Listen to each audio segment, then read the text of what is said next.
the Supreme Court of Uganda for a sane, sensible, sound, and judicious judgment.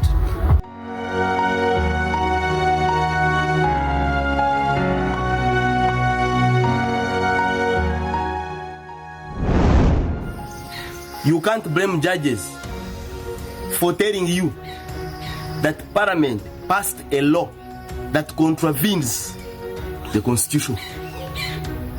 It is not judges that made that law. It was Parliament.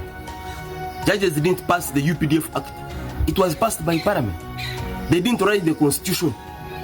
It was written by the Constituent Assembly on behalf of the people.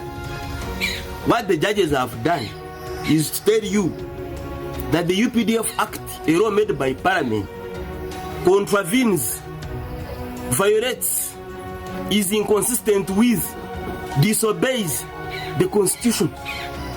That's all they have said. So what did you want them to say? To write their own UPDF Act and read it? Amend the Constitution and read it? What did you want them to say?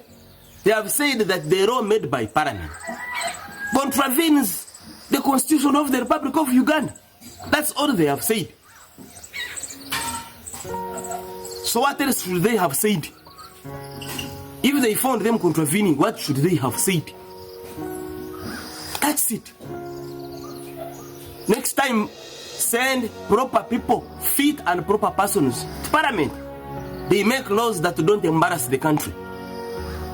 As simple as that.